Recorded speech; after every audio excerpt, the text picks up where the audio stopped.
¿Qué disponemos, Ariana? No sé. No va por nada, bestia. No sé, déjalo de verdad.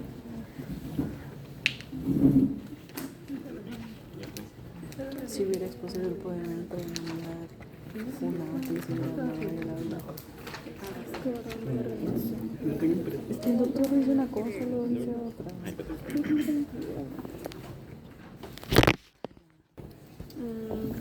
Pero ¿era obeso o no obeso? ¿No? Ah, pero es... Se murió por el ritmo circadiano. Sí. ¿Cómo? Pero explica. Ahí voy. Fundamento. Pero es que eso me hizo recordar a esto. Pero se muere. ¿Cuánto le ponen a este bonsai de precio? 150. 500. ¿Qué? 100. 500. Malcriada, 500. 500, buen precio, está 900. Pero ya, ¿Sí? ¿qué tal está? ¿Qué tal está? ¿Está bonito? bonito. ¿Está bonito? 900. Sí, está bonito. Está bonito, ¿no? Y ahora díganme, ¿qué tal está este? Está más bonito. Me gusta más el anterior. 2 soles. No, está 250 yo. Arremate. Máximo 1200. 100 y bien pagado. Vamos a. Pero Pero se me Es de verdad, es de verdad. Está más bonito, ¿no? ¿Qué tipo de...? Si le compro, ¿me aprueba? Segundo. ¿Qué? Ya, este lo hice yo, era una bola fea, un arbusto. Ahí está mi mano, el alambrado, el diseño, todo. Está mejor. Sí. Este a mí me costó 70. Pero- Sí, este es mi vivero. Entonces vale 2000. ¿Y le va a vender a 900? Pues un señor está que pide 500, ¿no? 550 yo. Miren, a ver, ¿dónde está el mensaje? Mira que- Bueno, mi margen de ganancia es, ¿cuánto? 5 veces.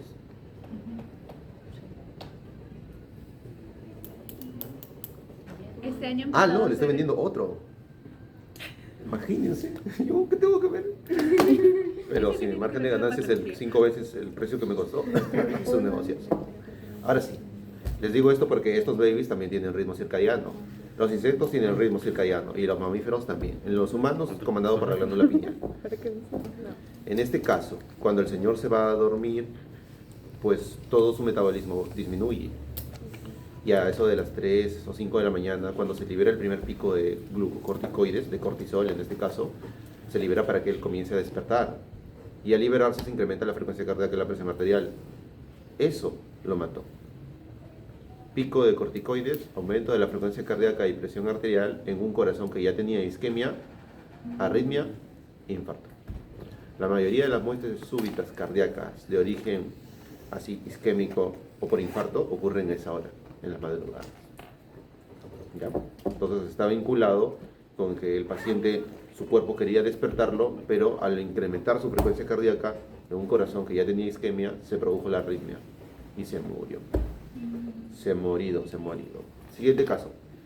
Un niño de 13 añitos está jugando partido, mete un gol, comienza a gritar y celebrar de alegría y de pronto se desploma. El árbitro va, los enfermeros van y está muerto. Causa. No es infarto. ¿Cómo se va a infartar? Es un chibolo, 13 años. Trombombolia. ¿De qué? Muerta. ¿Paro? Shock. O no es bolista. Un shock. Shock. cardíaco. ¿Shock? No, esa galleta no venden. ¿Congestión? Congestión mucosa, sí tenía gripe. La causa de la muerte es una miocardiopatía congénica. En este caso es una miocardiopatía ritmogénica del ventrículo derecho. La muerte súbita de origen cardíaco en pacientes pediátricos o en adolescentes está relacionada con cardiopatías congénitas. En este caso es una miocardiopatía ritmogénica del ventrículo derecho, pero si fuera menor podría ser tranquilamente comunicaciones interauriculares o interventriculares. ¿Ok? Buena comunicación. O sea, el partido. Antiventricular. ¿No? Mala. Entonces, El partido que de acuerdo a la edad del paciente, tú puedes sospechar de una causa etiológica. De acuerdo a la hora en la que se murió tu paciente, también. Imagínense, el paciente viene y te cuenta así todo lo que te he dicho. Se comió un cuartito de pollo y tú a las 3 de la mañana estás renegando. ¿Por qué carajo me metí a estudiar medicina? Y el cuartito de pollo tenía huesito. No, eso no me importa para el diagnóstico, pero en realidad sí importa. Dentro de todo el mejunje de palabras se esconde la causa de tu paciente. Y eso es lo que hace la diferencia entre un excelente clínico y uno que no sabe diagnosticar. ¿Ya? Y eso se enseña en las clases, cuando gente que tiene pericia y experiencia te los da. ¿Me entienden? Entonces, siguiente caso clínico, después de responder al otro. Permítanme.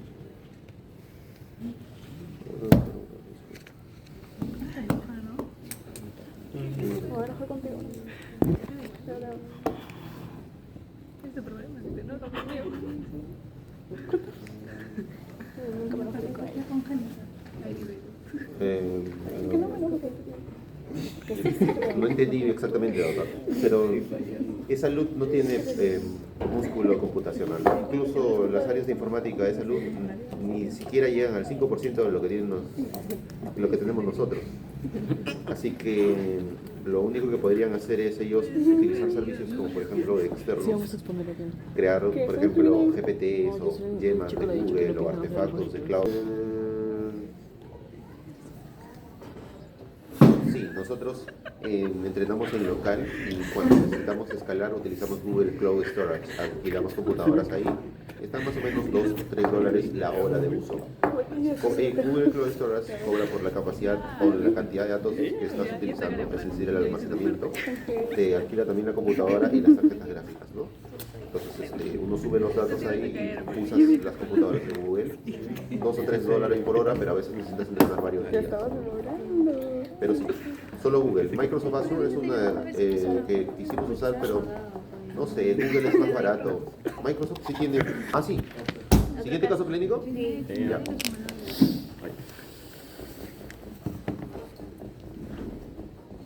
Tenemos una chica de 22 años que toma anticonceptivos orales y que de pronto comienza a decir incoherencias y se desmaya. Luego, al despertarse, no puede caminar. Diagnóstico. Trombos. Muy bien. Una trombosis secundaria. Astero. Adquirida. Aumento de los estrógenos. Una trombosis secundaria a consumo de anticonceptivos, ¿no? Menos del 1% de las pacientes que toman anticonceptivos orales que son ricos en progestágenos pueden predisponer a tener una trombosis, ¿ya? Y estas trombosis pueden ser severas, causando la muerte de la paciente o en este caso accidentes o eventos cerebrovasculares transitorios, ¿no? El tema con el uso de anticonceptivos orales y las trombosis es súper conocido, está descrito, así que tengan cuidado y sepan que es una complicación que existe.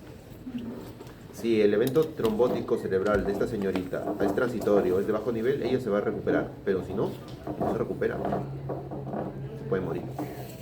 Muy bien. Seguimos. Tenemos un paciente que es jugador de fútbol y después de un partido de fútbol no puede ir al baño, no hace pipí. Eso. Todavía no termina. Entonces no puede hacer pipí después de jugar partido de fútbol. Toma un montón de agua y no puede hacer pipí. Al día siguiente el paciente tiene falta de aire, le falta el oxígeno y luego muere. La autopsia no revela nada en el corazón, diagnóstico.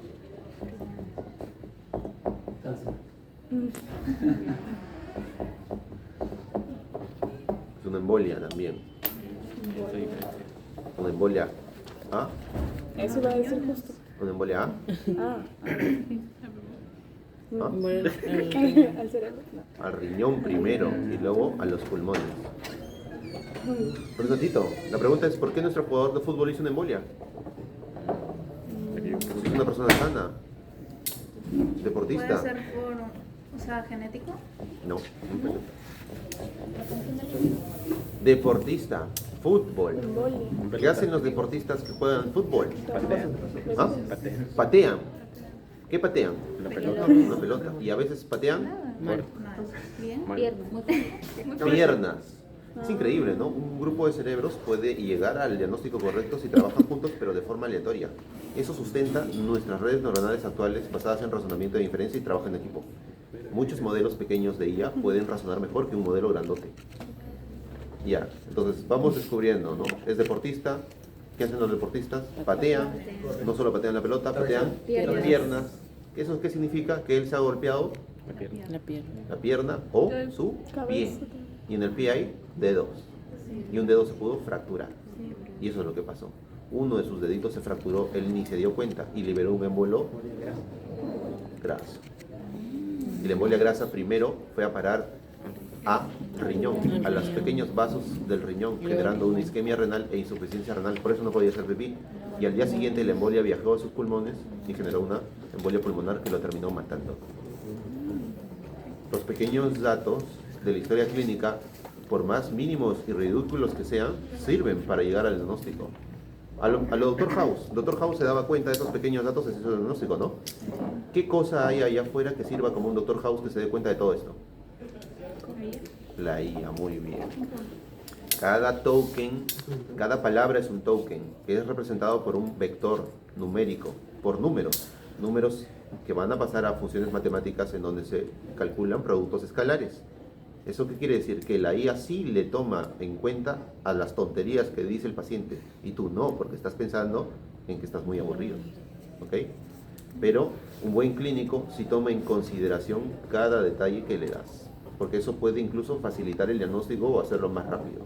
Y a veces esa es la diferencia entre que el paciente viva o viva con secuelas o se cure. ¿Capich? Eso también sustenta de por qué la IA es un copiloto para la asistencia diagnóstica, ¿no? Ahorita justo un doctor de medicina familiar de las Mercedes me está pasando todo un informe que ha hecho con inteligencia artificial en 3 días.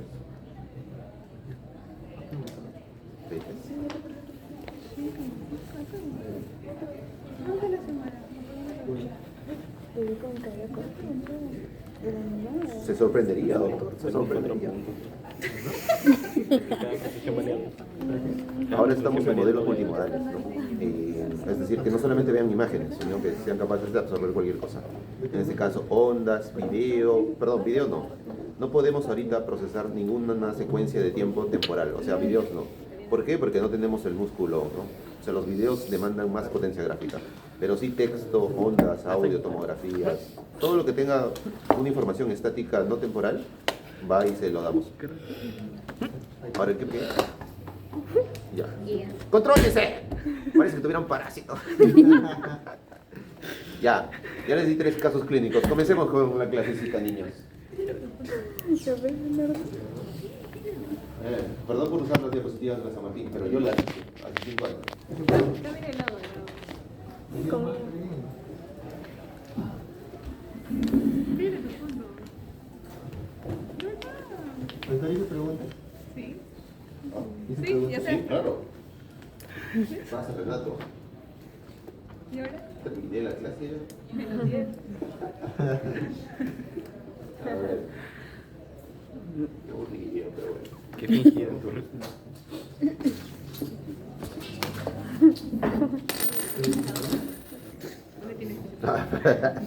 Alguien que hace ella tiene que llevarse esos modelos.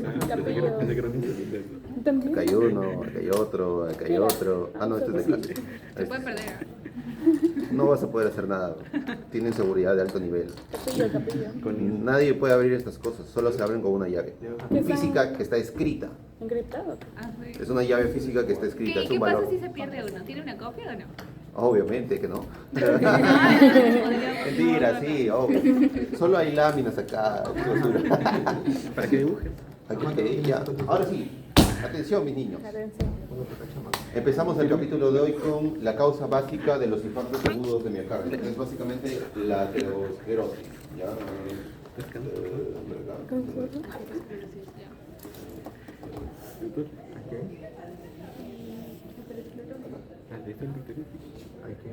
Soy una. Esa imagen, que creo que es del Robbins, deben aprenderla junto con el resto de imágenes que representan la aterosclerosis. Muy bien, entonces, en nuestro cuerpo tenemos nosotros vasos. Los vasos tienen una íntima. La causa etiológica o digamos, el vector más importante que causa la aterosclerosis es el daño endotelial, la lesión endotelial, en concreto una lesión inflamatoria endotelial. Y esta lesión tiene varias causas, o mejor dicho, varias atribuciones, en donde los factores medioambientales son los que predominan, ¿no? Por ejemplo, consumo de alcohol, consumo de colesterol, el consumo de anticonceptivos orales, la obesidad, la hipertensión, el tabaco, el sedentarismo, tener una cartuchera de gatos, eso influye, ¿ok? Entonces, el endotelio separa todo el compartimiento subendotelial del flujo vascular. Nuestro flujo vascular no puede entrar en contacto con el componente subendotelial, porque de lo contrario el factor de von Willebrand activaría toda la cascada de la coagulación y se formaría un trombo. Entonces, en la formación de las placas ateromatosas todo empieza con un evento inflamatorio, una lesión endotelial. La lesión endotelial, a su vez, lo que causa la lesión primogénica tiene varias atribuciones. La hipótesis, por ejemplo, del flujo turbulento, en donde en un vaso nosotros tenemos dos tipos de flujo. Hay un flujo central más turbulento y hay un flujo más laminar periférico. En las zonas en donde los vasos hacen curvas o se dividen, hay más turbulencia porque la sangre choca contra las zonas anguladas y se forma una turbulencia. Esta turbulencia supuestamente puede en pacientes genéticamente predispuestos generar una erosión del endotelio. Eso explicaría por qué las placas ateromatosas son más frecuentes de encontrar en zonas de bifurcación vascular, especialmente en el polígono de Willis, donde hay múltiples bifurcaciones. Pero no es la única atribución, ¿no? También se ha hablado de causas autoinmunes, etc. Lo que causa la lesión endotelial entonces es un evento inflamatorio en donde monocitos circulantes comienzan a depositarse en esta zona de interés, y el monocito es literalmente la célula que es la precursora del macrófago, ¿no? La digievolución del monocito es el macrófago, y el macrófago comienza a acumularse ahí. El macrófago libera especies reactivas del oxígeno que hacen que se activen las cascadas inflamatorias y por lo tanto se perpetúe más el evento inflamatorio. Entonces tenemos un daño del endotelio con inflamación subendotelial. Este evento inflamatorio endotelial asociado con cargas altas de LDL, que son ricas en colesterol, hace que se comiencen a acumular las pequeñas partículas de colesterol que junto con los macrófagos perpetúan la inflamación.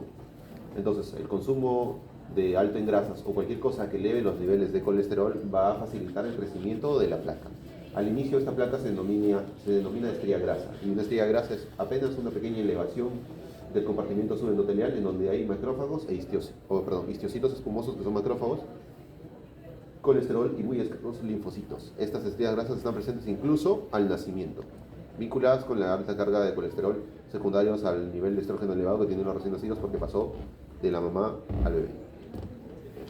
Ustedes muy probablemente y todos nosotros tengamos estrías grasas. Yo, que como parrilla todos los días término medio, tengo estrías grasas, seguro. Pero hay otros factores que van a influir a que esta estría grasa comience a evolucionar y pueda progresar una placa ateromatosa, ¿no? Que va a crecer, luego se convierte en una placa estable y luego puede terminar siendo una placa inestable. El acúmulo constante de colesterol genera cristales de colesterol que se convierten en un cuerpo extraño, y un cuerpo extraño es detectado por el sistema inmune como una cosa peligrosa y por lo tanto se perpetúa más la inflamación. Entonces tenemos un círculo vicioso en donde el sistema inmune, ¿sí? El sistema inmune detecta el colesterol como un cuerpo extraño y comienza a generar una especie de pseudogranuloma, ¿no? En donde tenemos los componentes de la placa ateromatosa. El ateroma mismo, el centro, lo amarillo que ven, está conformado por detritus, y los detritus a su vez están conformados por células inflamatorias, polimorfonucleares, fragmentos de células, fragmentos de núcleos, cristales de colesterol y colesterol, además de partículas de LDL. Luego, la cápsula de la placa ateromatosa, que es esa forma de U que la cubre por arriba, que puede estar compuesta por la pared muscular y el endotelio, o a veces solo por el endotelio, o a veces solo la fibrina. El número de placas también es variable, ¿no? Un humano puede tener múltiples placas o solo uno. La extensión de las placas también puede ser apenas de 5 milímetros o de varios centímetros de longitud. El nivel de obstrucción de la placa va creciendo y disminuyendo el calibre del vaso, el calibre efectivo por donde pasa el volumen, o mejor dicho, el flujo sanguíneo. O evidentemente, si comienza a reducirse el calibre del vaso, hay un menor aporte vascular al órgano distal, y esto conlleva isquemia. Una placa aterosclerótica puede obstruir el 80% del lumen de una arteria coronaria y tu paciente está tranquilo ahorita hablando y tomándose una San Luis de maracuyá para olvidar a la Coca-Cola. Pero incluso un 95% de obstrucción en una arteria coronaria haría que el paciente esté súper tranquilo hablando. A partir de una obstrucción mayor al 95% ya comienzan a haber síntomas en reposo, ¿ya? Pero incluso si tu paciente puede seguir vivo, incluso se puede obstruir el 100% de tu vaso y el paciente va a seguir normal. Esto tiene varias causas. La más frecuente es que el órgano haya creado lo que se denomina como colaterales, es decir, se obstruye este vaso y el órgano le dio tiempo a crear nuevos vasos para irrigar esta zona de interés. Aunque no es tan frecuente, es una de las causas que explica por qué pacientes con una obstrucción severa de una arteria coronaria están tranquilos. Hace más o menos 2 semanas se murió un abuelito de 65 años, aunque 65 años no es un abuelito, pero bueno, por eso autores. 65 años, abuelito, se murió acá en Chiclayo hace 2 semanas de un prostíbulo. estaba en un prostíbulo con una chica de 23 años y la chica de 23 años al regresar lo encuentra muerto. Causa de muerte súbita, en este caso, un evento cardíaco. Muy probablemente un infarto. Un infarto secundario a rotura de placa. Él estaba bien. Se fue a ver a la chica, estaba súper bien, pero ya tenía una obstrucción muy probablemente de una arteria coronaria. Y en este caso, el abuelito al emocionarse o de repente consumió, ya sabes qué cosa. Tranquilo, no quiero comprar, cálmate. En este caso favoreció la formación de la placa y la arritmia, ¿no? Y se murió, muerte súbita. Entonces, las muertes súbitas cardíacas pueden ser causadas tranquilamente por la ruptura de una placa. Y una placa se puede romper, uno, de forma aleatoria, o dos, por un incremento de la frecuencia arterial, perdón, de la frecuencia cardíaca y la presión arterial, ¿no? Que erosionan más la placa y favorecen su ruptura. La ruptura de la placa no necesariamente genera una obstrucción, ¿ah? El trombo que se forma al inicio puede viajar y embolizarse y terminar en otras partes. O sea, tú puedes tener ahorita una placa aterosclerótica en una arteria ilíaca, se forma el trombo, se vuelve un émbolo y termina en tu cerebro, generando un accidente isquémico transitorio, ¿no? Muy probablemente el conjunto o continuum de casos haga que muchos trombos se vayan a otras partes de tu cuerpo, pero nunca lo vas a notar, ¿no? Puedes tener múltiples trombos, unos terminando en tu dedito, otros terminando en tu piel, otros terminando en tu colon, no hay ningún problema.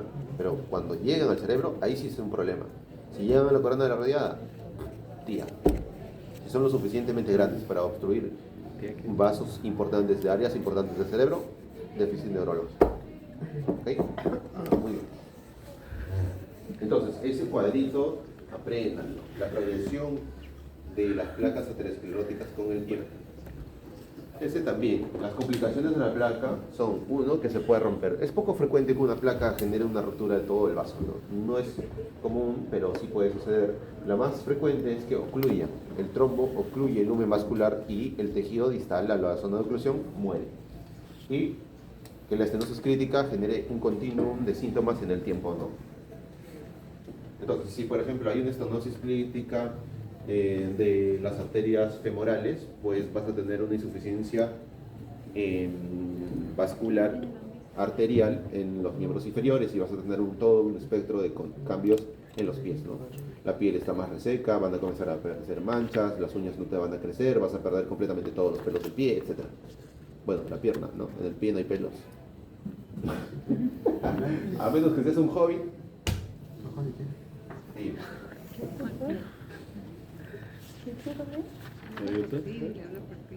Acá tenemos la imagen microscópica de cómo luce una placa. Entonces, como vemos, hay una disminución importante, ¿no? El lumen, donde está el mouse, es lo único que queda para que la sangre pase por ahí. Evidentemente, el órgano que instala esto está sufriendo un aporte vascular disminuido y muy probablemente haya hecho todo un espectro de cambios para poder sobrevivir. ¿Disminuye su metabolismo? Sí. ¿Puede generar atrofia? También. ¿Ya? Entonces, lo que tenemos ahí es una placa bastante prominente que está compuesta por múltiples detritus. Esa zona más oscura son las calcificaciones distróficas. El diagnóstico diferencial de esa placa es con las calcificaciones de Mockenberg. ¿Ok? En las calcificaciones de Mockenberg no hay detritus, en esta sí. Además, en la evaluación de una placa tomamos en consideración esto. Si notan, esa es la cápsula de la placa y se une a la pared de la arteria. Se une en un ángulo agudo. Mientras más agudo sea el ángulo, mayor riesgo de ruptura hay. Mientras más obtuso, es menor el riesgo. Pero la cápsula que notamos acá es una cápsula obesa, así que es poco frecuente que esta haya sido la causa de muerte del paciente. Acá tenemos otra, en donde en el centro tenemos una oclusión total por un trombo. Esta placa se ha roto, ha generado una oclusión, y esta sí es la que ha causado muy probablemente la muerte del paciente.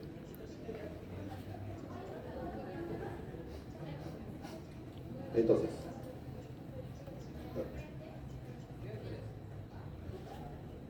no hay manera actualmente de saber qué tipo de placa tienes, al menos en nuestro país. O sea, en este momento del tiempo, nuestros familiares, nuestros tíos, nuestros abuelos pueden tener placas así y no podemos saberlo. Los doctores solo pueden palparlas si están de forma periférica. Si están en el corazón, a través de una tomografía o una ecografía, tú puedes dilucidar qué tanta obstrucción hay. ¿Aló?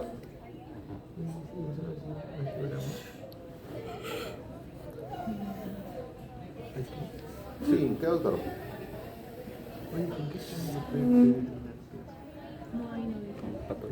Ah, el gastroenterólogo, sí, sí, sí. Le ha sacado una biopsia. Ya. ¿De qué?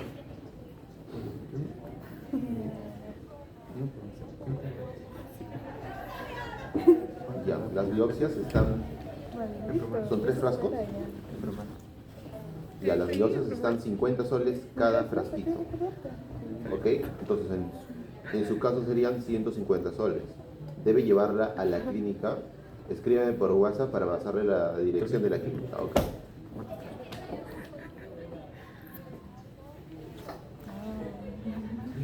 No, imposible. El pago es por adelantado total. Y listo. Ya, le cuelgo porque estoy en clases. Ya, ya. Escríbame por WhatsApp. ¿Ya? ¿Qué me quedé? Ah, sí. No hay forma de que, al menos en nuestro país, se pueda evaluar así de detallada como está tu placa. La única forma es que te mueras y te saquen la arteria, ¿no? Pero hace 4 años, cuando yo empecé en esto de la inteligencia artificial, en Japón, los estudiantes de una universidad de Japón ya habían utilizado GANs para predecir cómo era tu placa, solo con la tomografía. ¿Ya? ¿Saben lo que es una GAN, no? Mal, pues. ¿Han usado Nano Banana? ¿Una qué? ¿Nano Banana? ¿Mano banana? Es como hablar con los incas. Se pasan ustedes, ¿no? ¿Tú Sí, sabías? sí, sabe. No, banana. No, banana. ¿No has creado una imagen con inteligencia artificial poniéndote como una top model? Ah, sí, sí, sí. Tú no, pues, pero Renato sí, se ha puesto top model. Entonces, Renato ha utilizado una GAN. GAN son las siglas de Red Neuronal Generativa Adversaria. Una GAN básicamente consiste en 2 modelos de inteligencia artificial que están compitiendo. Una GAN consiste en un modelo generador y un modelo discriminador. O sea, nosotros ponemos a 2 modelos de IA para que compitan. Una va a ser generadora de la imagen y la otra va a ser la discriminadora. Literal, la que le va a decir, tú has hecho mal. Entonces, el generador va a crear una imagen. Al inicio crea ruido, literal, ruido. Y él le va a decir, está mal. Él tiene acceso a los datos. Luego él va a decir, ok, ¿y esta te parece bien? No, está mal. ¿Y esta? Mejoraste un poquito. ¿Y esta? Vas mejorando bien. ¿Y esta? ¡Wow! ¿Entienden? Una GAN son 2 modelos que están compitiendo, generador y discriminador. Por eso se llama red neuronal generativa adversaria. 2 adversarios compitiendo. En este caso tú le puedes dar a una GAN lo que quieras.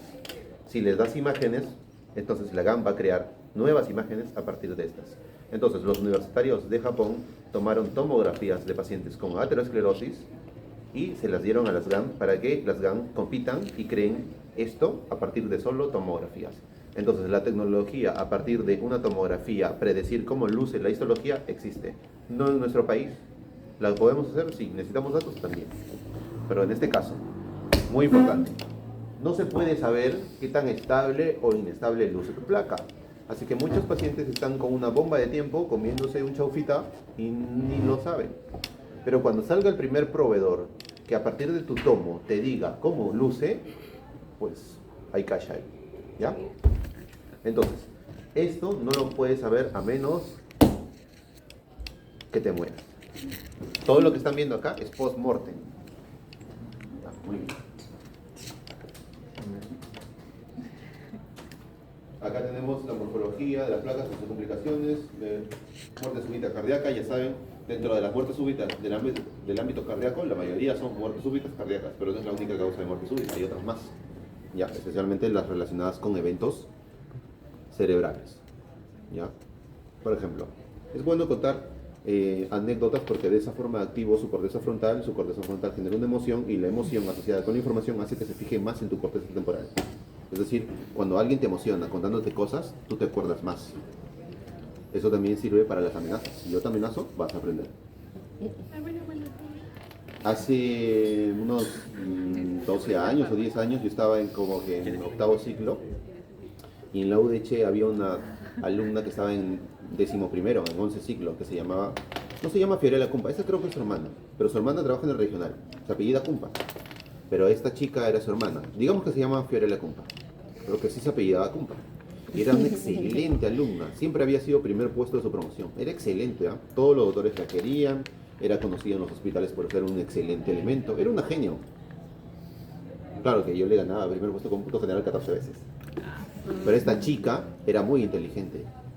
Y cuando yo estaba en octavo, fallece. En Deludeche. Su mamá la levanta a las 7 de la mañana.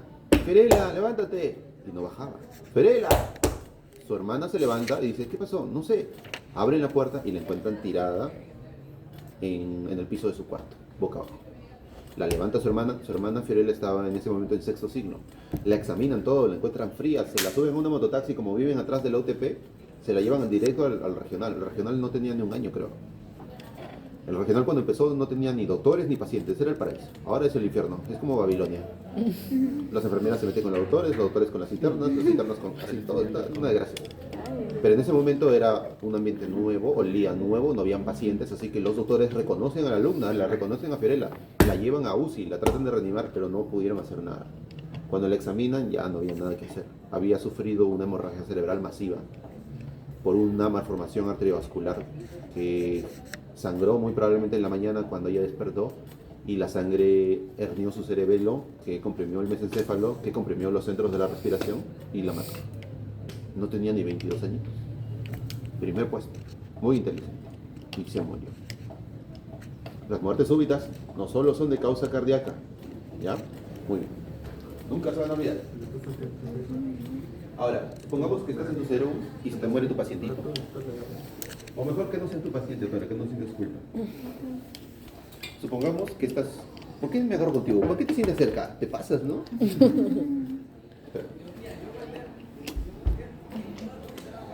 Ah, ya sé que sientes que vas a hacer. O dos.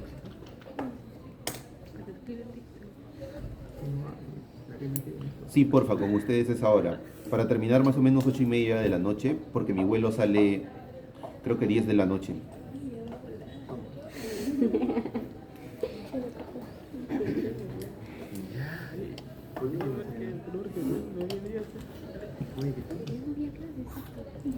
De verdad que en Chiclayo manejan feo, se pasan. ¿Tú manejas? Ya, ¿qué me quedé? Así de ahí estaba en su serum.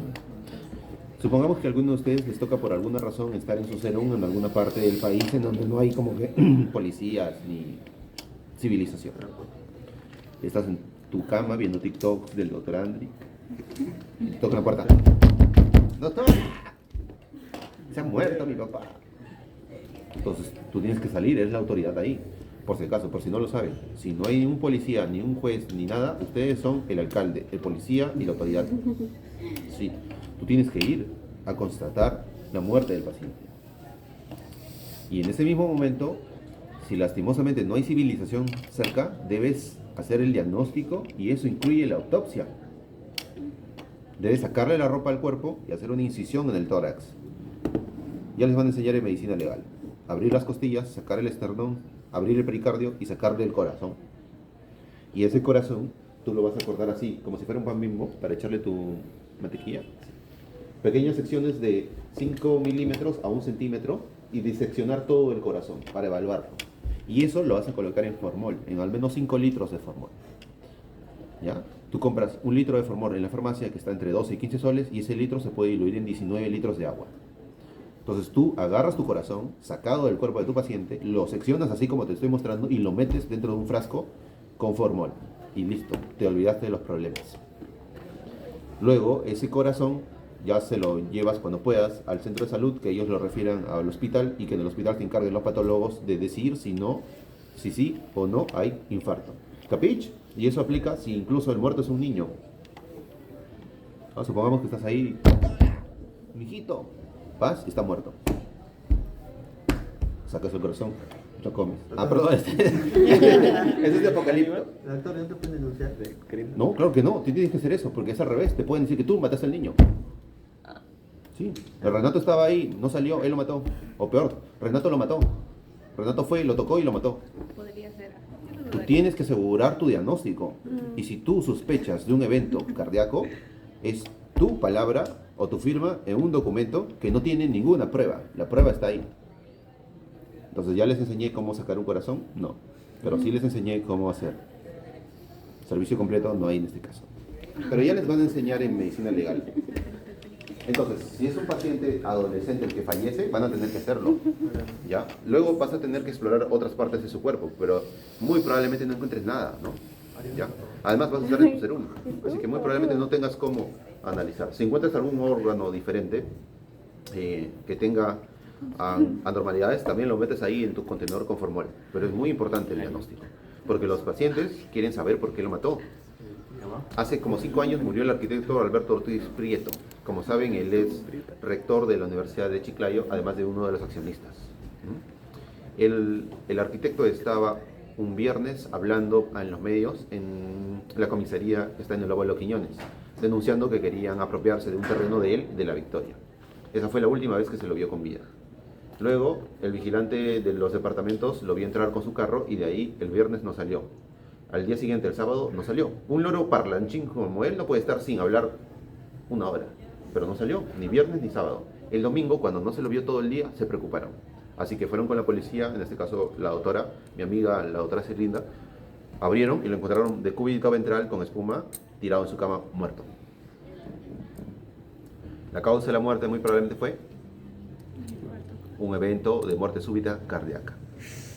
Sacaron el corazón del arquitecto y macroscópicamente no había nada. La micro, nada. En el Almanzor le hicieron inmunohistoquímica y demostraron que era positivo para troponinas. Las troponinas, como saben, forman parte del sarcómero, ¿no? En nuestro caso, en el corazón, tenemos a los cuerpos densos, que cumplen la función del sarcómero. En el músculo liso y en el músculo cardíaco tenemos cuerpos densos. Cuando hay una falta de oxígeno en el músculo cardíaco, comienzan a liberarse estructuras de la contracción, en este caso troponina C, troponina I, troponina T, especialmente la troponina C. Las troponinas se pueden utilizar para medir en sangre para predecir si tienes infarto o no. Incluso al mantenerse mucho tiempo, a partir de incluso 5 o 6 días siguen elevadas, a diferencia de la creatinasa MB o de la mioglobina que desaparecen en los primeros 2 días, pues la troponina te sirve. Pero microscópicamente no sirve para hacer inmunohistoquímica. Y la inmunohistoquímica para poner en evidencia un infarto se utiliza cuando no hay nada en la micro ni en la macro. Es decir, en el corazón de tu paciente que está en el serum no vas a encontrar nada en la macro. El patólogo no va a encontrar nada en la micro. Así que le queda la inmuno para demostrar que hubo infarto. Entonces al arqui le sacaron el corazón, se lo mandaron al Almanzor, no había nada en el macro, no había nada en el micro, le hicieron inmuno, salió positiva. La doctora no creyó, siguió diciendo que estaba envenenado y se lo llevó a España. Y en España le hicieron otra vez inmuno y demostraron que en efecto sí era un infarto. Entonces cuando tú patológicamente no puedes demostrar un infarto, puedes utilizar inmunohistoquímica para esto. Y es muy importante porque pueden decir que lo mataron y eso es un problema. Supongamos que tu paciente que estaba en tu serum se muere y tú en la macro describes corazón normal y en la micro describen corazón normal. Y la señora, la familiar, está diciendo que el vecino lo mató. Y el vecino que está siendo acusado te va a acusar a ti de no hacer bien tu trabajo. Porque si la inmuno sale positiva, pues tú te fregas. Allá afuera, la medicina puede ser una carrera profesional muy insatisfactoria. A veces los pacientes hacen cosas a propósito o cegados por el dolor, no les importas tú. Así que asegurar el órgano, su indemnidad es importante, ¿ya? Si es un bebé el que muere en tu serum, es un, doctora, mi bebé ya no respira, y lo encuentras muerto, un bebé de así unos 5 o 8 kilos, pues lo sumerges en un recipiente con formol. Mandas a la familiar a que compre 1 litro de formol en un recipiente grande, una tina, un balde, lo que sea, lo echas ahí y le pones 19 litros de agua y lo sumerges completamente y lo mandas al hospital. Porque lo mismo, luego la mamá puede decir que fuiste tú, que el bebé estaba vivo cuando estaba contigo y eres tú versus ella, ¿ya? Entonces, todo lo que son neonatos, en este caso un parto, sale un bebé muerto, al formol. Un lactante, muere, al formol. Un niño, muere, corazón, formol. Un señor, muere, sin aparentes causas, corazón, formol. Si encuentras algo en el riñón, al formol. Y ya cumpliste con tu chamba. No lo haces, te fregas. Van a tener que hacerlo cuando el cuerpo esté enterrado, o sea, en el cuerpo, te denuncian. ¿Qué creen? ¿Que medicina es solo recetar paracetamol? ¿Verdad? Yo no me metí a eso, pues. ¿Se automedica? Por eso hay que estudiar. A ver, casito clínico. Paciente de 75 años, tiene dolor torácico agudo, dificultad para respirar y cambios en el electro relacionados con infarto agudo de miocardio. ¿Qué cambios es característicos en el electro para predecir que es un infarto? La elevación de la onda ST, ¿ya?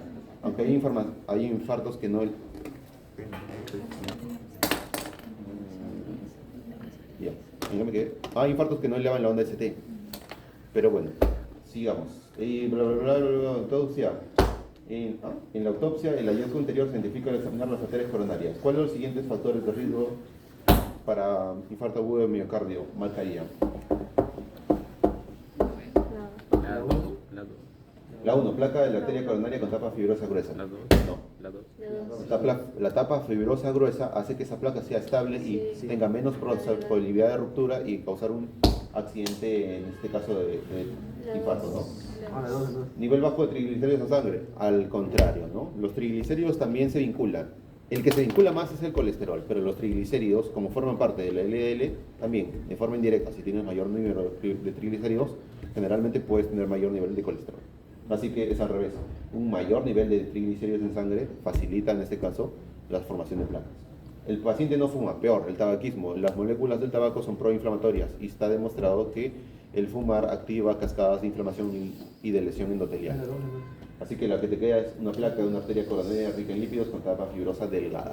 La palabra clave es delgada. Delgada se rompe, facilidad de romper, mayor posibilidad de ruptura. Ese caso clínico, o así vienen en las preguntas y tienen que resolverlo en 10, 15 o 20 segundos como máximo, para que no se desesperen.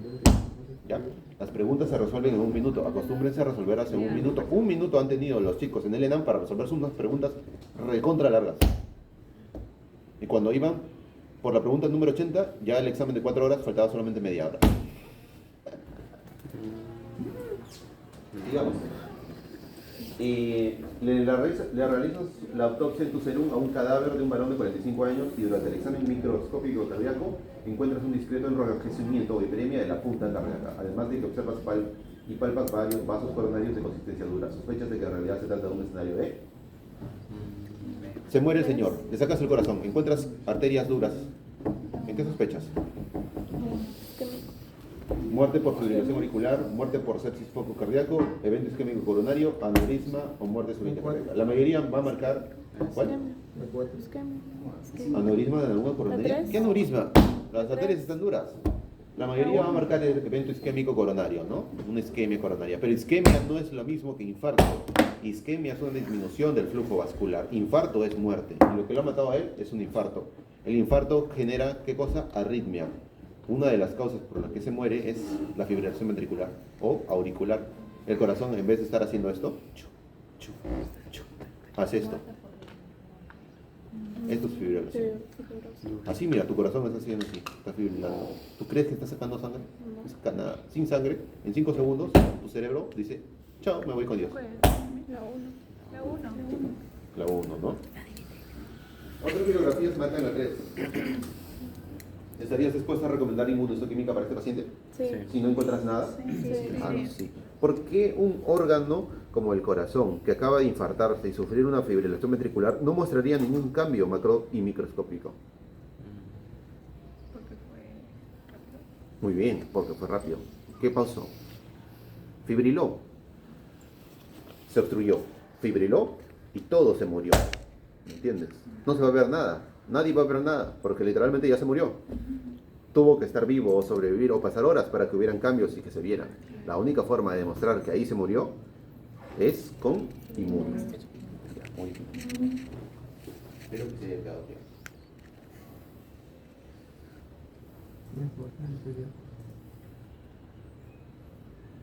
¿Cómo lo uso? Ah, ya sé. Es su foto, ¿no? Ahí su foto de todo. No. Abajo en la diapo. ¿Comida? Ahí tiene abajo. No, yo no. También con guía. Ay, qué. No me la recordaste. Sí, pues sí, Entonces, a él. los primeros cambios que hay en el infarto agudo de miocardio son lo que se denominan las arterias cardíacas onduladas, la heterosinofilia. En realidad, la mayoría de cambios histológicos que hemos aprendido en las clases de isquemia se van a cumplir acá, ¿no? Hiperosinofilia en las células musculares del músculo cardíaco, ¿no? ¿Por qué? ¿Por qué se hacen más hiperosinófilas cuando hay isquemia? O sea que todo lo que les he explicado ha sido reemplazado por sus otros cursos, ¿no? Reduce el O2. Ah, reduce. El O2. El oxígeno. Nada que ver eso, pequeñas. La hiperosinofilia se debe a la disminución del ADN que se degrada, pues menor ADN, menor afinidad por la hematoxilina, más por la eosina. Rojo. Oye, ¿qué pasado?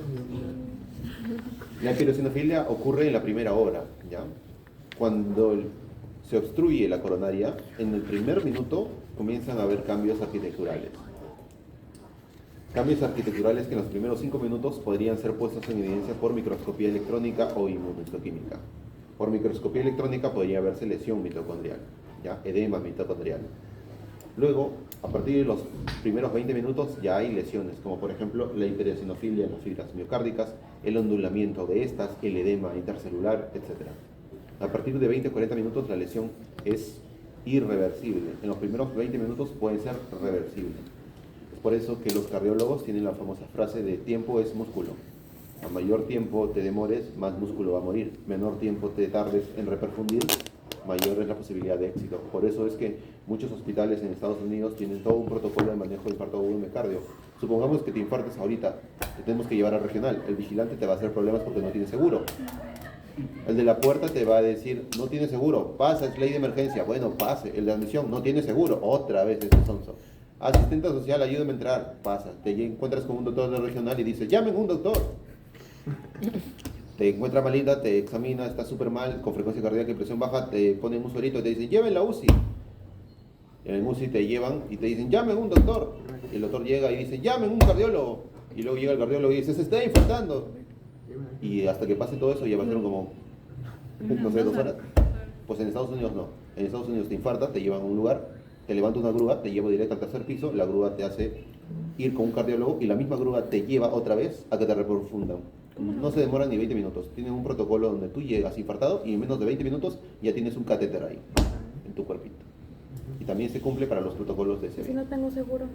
No, ahí te atienden. ¿Ah? Luego Te atienden, luego te endeudas. Luego te endeudas. Ahí te atienden porque te atienden. Te tratan como una reina, te dan todo. Luego en la cuenta te matas. Vendes un riñón. Pero estás viva. Tienes los riñones. O tienes un enamorado, tu enamorado te da uno, ya tienes dos otra vez. Ajá. Esa es la triste realidad de nuestro país, sí. Pero no nos desviemos. Conforme pasan las horas, a partir de las 6 a 24 horas, vemos todo un espectro de cambios, con la presencia de polimorfos nucleares, como vemos a la izquierda, con la presencia de hemorragia. Los polimorfos nucleares se tienen que reclutar porque se ha detectado que las células están muertas y tienen que eliminarse. Entonces, todo este espectro de cambios histológicos están descritos en una tabla que está en el Robbins, que deben aprenderse. Es una tabla de color naranja, si es que no ha cambiado, que describe los cambios histopatológicos que van desde los primeros minutos hasta las siguientes semanas cuando se forma la cicatrización. Esa tabla tienen que aprendérsela al revés y al derecho porque siempre se ha preguntado en patología. Es clásico, es cliché. ¿Ya? A mí me tomó horas aprendérselos. Ustedes tienen inteligencia artificial, así que no se pasen. ¿Esta tabla? Para el examen, ¿no? No, es otra. No está ahí. No sé por qué no la puse. Está apurado. Las ondas de región, ya saben, el infarto se produce más frecuentemente por una obstrucción de la arteria coronaria descendente anterior izquierda, ¿ya? Luego sigue la derecha y la circunfleja. Varias características macro, las fibras ondulantes, bla, bla, bla, bla, bla. Qué bonito. Ahí está, inmunohistoquímica. Abajo veo una expresión citoplasmática del marcador que demuestra la positividad para inmuno, ¿ya? Muchos niños mueren infartados y no hay forma de demostrarlo. Es un problema médico legal. El familiar no te va a soltar. Van a pasar 10 años y vas a seguir yendo al juzgado a declarar. Así que evidentemente tener métodos así, objetivos, para demostrar la hipótesis diagnóstica es vital. Pero tranquilo, no va a ser tu papel finalmente, ¿no? Tu papel empieza cuando te llaman a ir a ver el cadáver y sacas el corazón. Haces eso bien y te olvidas. Pasas Navidad tranquila. No haces eso y te fregas. ¿Por qué no sacó el corazón del cuerpo? Es que no sé. Pero eres doctora, tú has llevado medicina legal, ¿no sabes hacer una autopsia? ¿Qué vas a decirles? Me olvidé. Muy bien, sigamos. Hay complicaciones del infarto agudo de miocardio, ¿ya? Hay complicaciones agudas, subagudas y crónicas. Dentro de las agudas, unas a mencionar es la ruptura del músculo papilar, ¿no? como las células están muertas, pues la contracción cardíaca puede generar que se rompa uno de estos músculos papilares que sostienen a las cuerdas tendinosas que sostienen a una válvula y generar una disfunción valvular aguda, con insuficiencia cardíaca, arritmia y muerte. Así que una vez que te salvas de un infarto, van a pasar una ventana de al menos 7 días en donde pueden haber complicaciones agudas y subagudas. Otra subaguda que es muy importante es la perforación. La mayoría de los infartos transmurales pueden perforarse. Perdón, la minoría de los infartos transmurales se pueden perforar. Entonces la pared cardíaca se perfora y sale sangre al espacio pericárdico y puede generar un taponamiento cardíaco. ¿Ya? El paciente puede morir.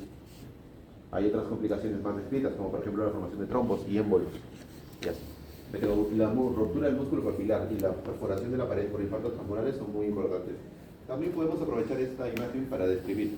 Lo más frecuente en un infarto es que se afecte el compartimiento subendotelial. O sea, el compartimiento subendotelial de la pared cardíaca es el que se va a afectar sí o sí, porque es la zona del corazón que menor aporte tiene. Es la zona más distal de irrigación sanguínea. En los primeros 20 a 40 minutos es la lesión que literalmente va a morir. Entonces no hay forma que no muera. Hay unas pequeñas 60 a 120 micras subendoteliales que sí van a vivir, porque la sangre de la cámara cardíaca tiene oxígeno, y ese oxígeno, las primeras 100 micras sí va a poder difundirse. Entonces, si este es tu corazón, la capa más interna, que es el endocardio, va a tener una capa de 100 micras que sí va a sobrevivir. Luego el resto del subendotelio, o mejor dicho, su endocardio, sí se va a morir. Si el infarto se mantiene más de 40 minutos, se puede hacer de forma transmural, ¿ya? Los infartos transmurales obviamente son más severos porque tienen menor conductividad, ¿no? Y es que lo que te mata en un infarto no es de por sí la muerte de los miocardiocitos, es el daño que hay a nivel de las células de Purkinje. Aquí vemos una cicatriz fibrosa, ¿no? Vemos esto y eso no es lo que causó la muerte del paciente, eso es una cicatriz. Para que tenga ese aspecto todo esclerótico blanquecino, ahí han pasado al menos unos 10 años. Así que esto no lo mató. Lo mató al paciente el de acá. Ahí tenemos un área, ¿no se ve? Así. Ahí tenemos un área en donde evidentemente hay muerte y hemorragia, ¿no? Aquí, por ejemplo, tenemos un infarto que afecta a una de las caras del corazón y que es transmural. Hay áreas de hemorragia en toda la pared. Además vemos varias áreas blanquecinas, pruebas de que ha habido infartos previos. Además tenemos un área de cicatriz acá, prueba de que esta cicatriz es más antigua, es decir, es un paciente que ha sufrido múltiples infartos. Evidentemente, el acúmulo de lesiones va desapareciendo a las células de la conducción, ¿no? Los miocardiocitos no solo cumplen la función de contraerse, los ultradiferenciados son capaces de realizar una contracción voluntaria, contenida, secuencial, y que comandan esto a través del sistema conductivo del corazón. Si esas células desaparecen, chao. Tienes arritmias e insuficiencia cardíaca, etc. Lo mismo,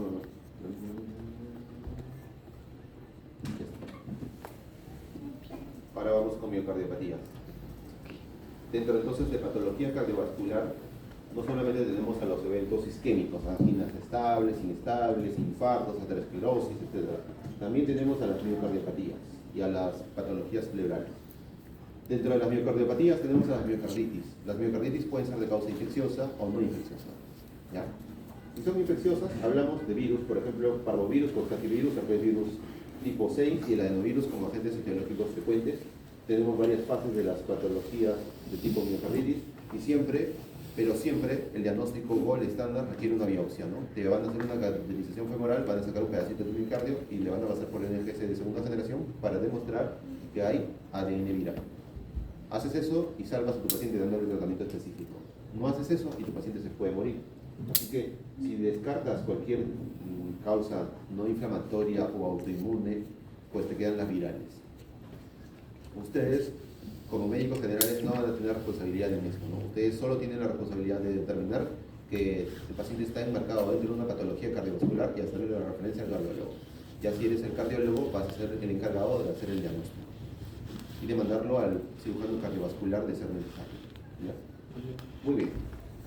Dentro de las causas no infecciosas de miocarditis hay tres que llaman bastante la atención: la linfocítica, la eosinofílica y la de células gigantes. Ya de por sí su nombre te da a entender qué cosa esperas encontrar en la microscopía, ¿no? La linfocítica tenemos múltiples linfocitos y plasmocitos. En la eosinofílica, múltiples eosinófilos. Y en las células gigantes, múltiples células gigantes. La de células gigantes, su diagnóstico diferencial es con tuberculosis. Y sí hay tuberculosis en el corazón, en el miocardio y también en el pericardio. ¿Ok? Luego tenemos otros tipos de miocarditis no infecciosos, como por ejemplo la hipersensibilidad o la eosinofílica necrotizante o la sarcoidea. Pero son poco frecuentes y no se preguntan. Las primeras se preguntan más. Y luego tenemos dentro del plano de las miocardiopatías a las miocardiopatías con alteraciones en la forma y en la función del corazón. Entre ellas tenemos a la miocardiopatía hipertrófica. Recordemos que en el músculo cardíaco puede haber hiperplasia e hipertrofia. Y la hipertrofia en el corazón puede ser excéntrica o concéntrica. La hipertrofia concéntrica hace que las fibras cardíacas comiencen a crecer hacia el interior, mientras que la excéntrica crecen hacia afuera. Que crecen hacia afuera solo haría que tuvieras un corazón muy grande, como yo. Pero cuando creces hacia adentro es un verdadero problema, ¿no? Porque recuerden, el corazón maneja un volumen de sangre por minuto. Eso es lo que se denomina gasto cardíaco. Es la fracción de eyección ventricular que pasa por tu aorta cada minuto. Esto hace que la sangre que está en tu ventrículo deba tener un volumen constante. Si ese volumen se ve disminuido porque tu corazón está creciendo hacia adentro, vas a tener una insuficiencia cardíaca isquémica, una isquémica global, porque hay menor sangre que pasa por tu aorta y por lo tanto menor sangre que pasa a todo tu cuerpito caribeño. Entonces, en la miocardiopatía hipertrófica tenemos un defecto genético en la proteína C y en las troponinas que hace que el corazón comience a crecer desmedidamente hacia adentro, disminuyendo el lumen del ventrículo y por lo tanto la capacidad de eyección de fracción de sangre por segundo que va a pasar por la aorta, generando signos ecográficos característicos como el signo de la cola, el signo de la banana, etc. Entonces, ¿qué tenemos acá? Una enfermedad de base genética que genera una hipertrofia del músculo cardíaco, que genera una disminución del lumen del ventrículo, que genera una disminución del gasto cardíaco y genera una isquemia global. Síntomas de isquemia global, apréndanlo. Luego tenemos a la MABD, la miocardiopatía reimogénica del ventrículo derecho, una causa de muerte súbita en pacientes jóvenes. Así empezamos la clase, ¿no? Con la muerte de nuestro niño de 13 años que mientras jugaba fútbol se murió. La miocardiopatía reimogénica del ventrículo derecho consiste básicamente en una metaplasia adiposa del músculo cardíaco. Es decir, las fibras cardíacas son reemplazadas por tejido adiposo. El tejido adiposo reemplaza estas células. Que las reemplaza no hay problema, pero cuando reemplaza a las que son las encargadas de conducir el impulso eléctrico, ahí viene el problema. La metaplasia adiposa puede tener varios grados. Por ejemplo, aquí todavía queda un poco de músculo efectivo para que se contraiga, pero la metaplasia adiposa puede literalmente desaparecer el músculo y tu corazón, esa parte de tu corazón, la del ventrículo, es solo grasa. Lo peor es que es silenciosa, es asintomática. No te das cuenta hasta que has hecho un gran esfuerzo físico y tu corazón colapsa porque no hay fibras, no hay un buen sistema de conducción eléctrica y te mueres de fibrilación. Es completamente asintomática. Obviamente los deportistas pasan por un control médico en donde los doctores evalúan varios aspectos, función renal, cerebral, psicomotriz, cardíaca, etc. Pero para hacer el diagnóstico de esto necesitas un buen ecógrafo y evidentemente un buen cirujano cardiovascular o cardiólogo, por lo tanto una ecografía de esto para poner en evidencia a la miocardiopatía reimogénica del ventrículo derecho es operador dependiente, así que si no se dan cuenta el paciente deportista pasa por alto todo y solamente se va a enterar de que tenía esto cuando se muere. Y si se ponen a revisar en YouTube van a ver a varios futbolistas muriendo por eso. Arqueros, se desploma, mueren. Jugadores de fútbol, corren, mueren. Niños, mueren. ¿Cómo tú demuestras que se murió por una miocardiopatía reimogénica del ventrículo derecho y no lo mató su vecino celoso? Abriéndolo, ¿no? Sacando el corazón, examinándolo, tomándole foto, poniéndolo al formol y mandándolo. Porque luego van a decir que fue el vecino y el vecino te va a denunciar a ti. Te denuncia familiar por no hacer tu trabajo y te denuncia el vecino porque le están denunciando a él. Pesado, ¿no? Pero bueno, abres tu corazón. Cuando uno examina el corazón, va a encontrar el pericardio y el pericardio va a estar cubierto de grasa. Tú tienes que abrir la grasita y sacar el pericardio, y luego abrir el pericardio y sacar el corazón. No se confundan, una cosa es la grasa pericárdica y otra cosa es la grasa de esta cosa. Y no solo eso, las aurículas tienen grasa de por sí. Como habrán llevado en anatomía. No se hagan problemas, saquen el corazón y lo meten formal. Este cuadrito es muy importante también porque resume las tres miocardiopatías que más se preguntan. Tenemos la dilatada, la hipertrófica y la restrictiva. de acuerdo a la fracción de eyección y su reducción. Si hay una fracción de eyección reducida menos del 40%, es dilatada.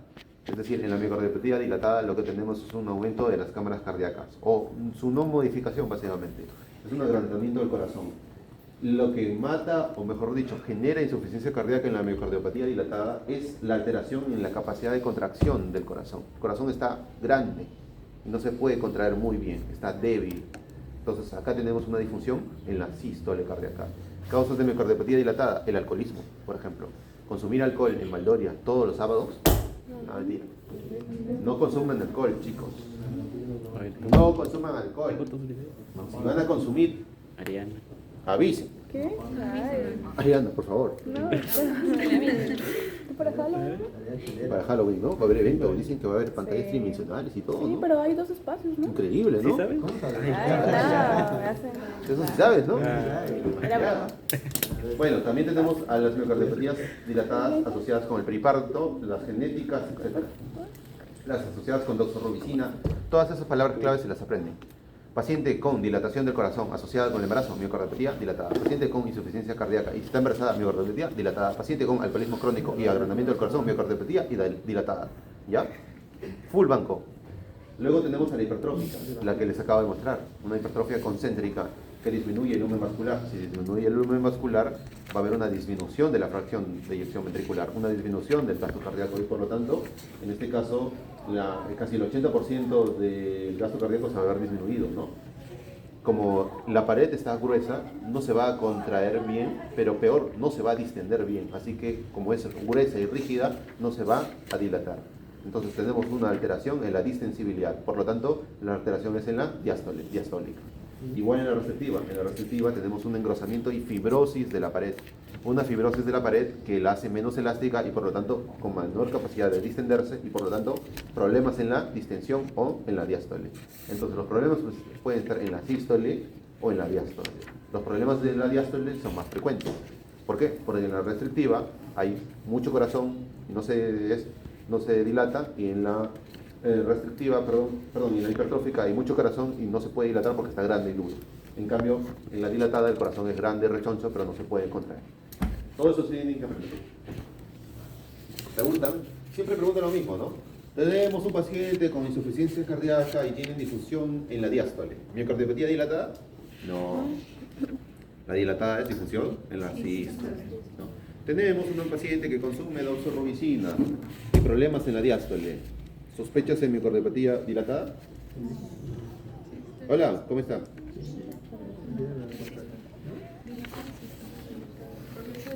Ah, sí, la señorita del doctor Pasco. Sí, dígame. ¿Me escribió por WhatsApp? Porque me olvidé. Ah, perdóneme, señorito. Usted va a la clínica preventiva, es un edificio grandote que dice preventiva. Y vaya a la parte de admisión. En admisión van a estar los chicos. Muy probablemente estén unas chicas que se llaman Mireia o un chico que se llama Sebastián. Pero va y les dice: hola, soy paciente del doctor André. Ya coordinado. ¿Por qué le sacarían 3 biopsias del colon a una paciente? Es que José ha encontrado algo que no le cuadra. Generalmente lo hacen cuando hay un Crohn o una colitis ulcerativa o cuando hay cáncer. ¿En qué me quedé? Esas preguntas de patología vienen, combinan. Ese cuadro lo combinan, te ponen doxorubicina con restrictiva. ¿Hace un match? No. Doxorubicina es con dilatada. Te ponen, por ejemplo, alcoholismo con restrictiva. No. El alcoholismo es dilatada. ¿Entienden? Ese cuadro, domínenlo. Pídanle a ChatGPT que les haga un banco de preguntas, se la banquean y se la aprenden. En mi tiempo yo tenía que aprendérmelo. ¿Ok? De ese viene el doctor. Es fácil. Este nos pregunta mucho, Tatosubo, perdón. No, hay otras causas de pericarditis. Perdón, no hemos hablado de pericarditis. Primero, dentro de las miocardiopatías restrictivas, estas son las 3 etiologías que más preguntan, de las cuales la más frecuente es la amiloidosis. Pero también tenemos a la fibrosis endomiocárdica como una de las causas. También en segundo lugar, y el síndrome de Loeffler, ¿ya? O eosinofilis, o miocardiopatía eosinofílica. Y luego tenemos a las pericarditis. Las pericarditis pueden tener varias causas. Pueden ser infecciosas o no infecciosas. Las infecciosas son las más comunes. Las no infecciosas también son frecuentes. Y en este caso habría que resaltar a las pericarditis asociadas como por ejemplo por radiación, por cáncer, por fármacos. También las idiopáticas, las virales. Pero Las virales se enmarcan dentro de las infecciosas, solo que hay muchas pericarditis virales que no se pueden diagnosticar porque generaría o necesitarías una biopsia. No te van a hacer una biopsia por una pericarditis, primero te dan tratamiento. Te dan tratamiento de cobertura. O sea, los doctores primero tratan, luego preguntan. ¿Ya? Entonces, muchas pericarditis que probablemente no eran infecciosas, pues terminan siendo tratadas como infecciosas. Dentro de las pericarditis infecciosas hay que resaltar a la tuberculosis pulmonar. Recuerden, la tuberculosis puede afectar a cualquier parte del cuerpo. ¿Sí les dije eso, no? Ya, entonces, obviamente, tú, cuando encuentras un derrame pericárdico en un paciente del Perú, en lo primero que debes pensar es en tuberculosis. Paciente de 35 años, derrame pericárdico, signos de taponamiento cardíaco, piensas en un derrame pericárdico de causa tuberculosa. Si no es de causa tuberculosa, piensas en la segunda opción, que es insuficiencia cardíaca. Una insuficiencia cardíaca genera un edema en todo el cuerpo, ¿no? Que en este caso, este edema en todo el cuerpo se denomina anasarca. El edema en todo el cuerpo es por un incremento de la presión hidrostática, ¿no? Como el corazón no bombea bien, pues el incremento de la presión pasiva hace que la ley de Starling se rompa y el agua difunda de forma pasiva, en este caso en los tejidos generando edema y en las cavidades generando ascitis en la cavidad abdominal y derrame pleural en la cavidad pulmonar y derrame pericárdico en la cavidad pericárdica. Entonces, tu segunda opción diagnóstica ante un paciente con derrame pericárdico es que tenga un paciente o que sea un paciente enmarcado entre una insuficiencia cardíaca compasiva. Tu tercera opción, y menos probable, es que sea una neoplasia. Las neoplasias que afectan al corazón son raras. El cáncer más frecuente que afecta al corazón es una metástasis. O sea, es más probable que el cáncer en un corazón o en un pericardio sea una metástasis que sea un primario del pericardio o del corazón. ¿Ya? Entonces, tenemos un paciente con una clínica de derrame pericárdico, piensas en tuberculosis, piensas en insuficiencia cardíaca o piensas en neoplasias.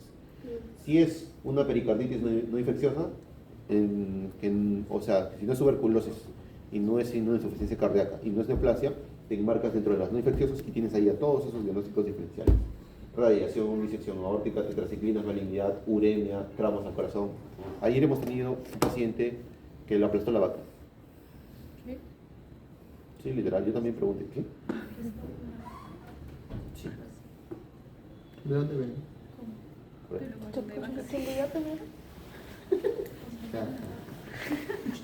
Paciente de 77 años, ileón terminal.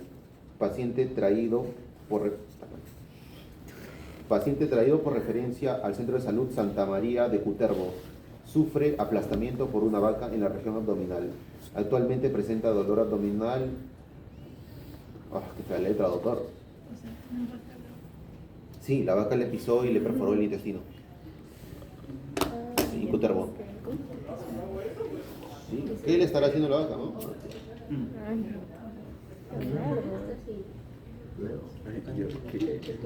Debe haber estado ordeñándola, molestándola. ¿Las vacas patean como caballo? No, no. Sí, más fuerte. Entonces sí fue aplastamiento. Pobrecito. Le ha aplastado tanto que su intestino terminó así. Fue como el toro. Y ya, ¿por qué les conté eso? Ah, sí, aprendan. Banco. Doctor, ¿va a pasar los diapos? Estos diapos son en el Telegram. Ah, ya, es que No no lo ves, uso. no pasa ya. Que no uso. ¿No te interesa? Todos esos diapos están en el Telegram. Pero dile a decirle que vea. Muy bien, entonces ya hemos terminado todo un espectro de características generales que seguro el doctor les va a reforzar en la teoría. Para resolver las preguntas del doctor necesitan leer todo patología cardiovascular al revés y al derecho. Les recomiendo armarse banquitos, usen los banquitos del Telegram. Pero es muy importante que a la mano de aprender las características del diagnóstico entiendan la fisiopatología que subyace, porque si ustedes entienden cómo funciona el corazón, qué es la sístole, qué es la diástole, cómo funcionan las válvulas, van a poder resolver cualquier cosa. Eso lo vamos a ver cuando llevemos valvulopatías, ¿ya? En la siguiente clase vamos a llevar valvulopatías, les voy a enseñar todo sobre valvulopatías, especialmente énfasis en estenosis mitral y estenosis aórtica e insuficiencia mitral. Eso preguntaba. Y luego vamos a hablar sobre tromboembolias. Todas las embolias que hay, embolias grasas, embolias de líquido, embolias de sólidos, embolias no embólicas, etc. ¿Ok? ¿Y qué más? Y la tercera semana vamos a hablar de tumores cardíacos. Siento que me estoy olvidando de algo, ¿ya? Pero no importa. ¿Ah? Y la cuarta semana es el examen. ¿Capich? Todo cardio. Entonces, hoy hemos hecho aterosclerosis, infarto, no hemos hecho mucho de síndromes coronarios, un poco de medicina legal, muerte súbita y ya. La próxima semana vamos a hacer valvulopatías cardíacas, perdón, y miocardiopatías, valvulopatías y todo lo que son tromboembolias, casos clínicos de tromboembolia. Por ejemplo, un caso clínico de tromboembolia. Paciente jugador de fútbol, después del partido no puede hacer pipí. Toma un montón de agua y no puede hacer pipí. Ya lo dijo. No. ¿Sí? ¿Yo lo dije? Ah, Entonces ahí está. Esos casos. ¿Ya? Hay más casos de tromboembolia. Tromboembolias en el embarazo, tromboembolias relacionadas con accidentes, tromboembolias del viajero. La más clásica que van a encontrar en la clínica es: doctor, mi papá no puede respirar. ¿Ah, sí? ¿De dónde vienen? Del bus. Del bus. Sí, tomar aspirina. Un trombo. Mucho trombo. tiempo estar en medio de Muy bien. Los pacientes pueden presentar trombosis ilíaca o femoral después de haber viajado varias horas en una misma posición.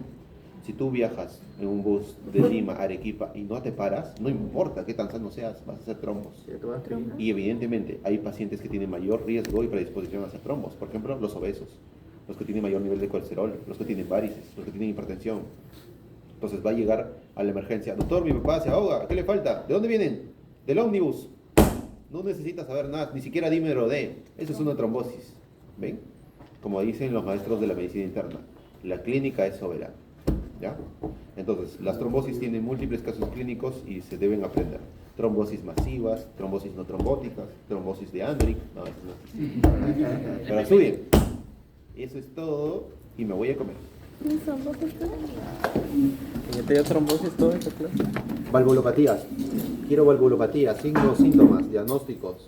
¿Cuál es la fisiopatología? Y en la próxima clase les pregunto todo lo que les he dicho hoy. ¿Hoy?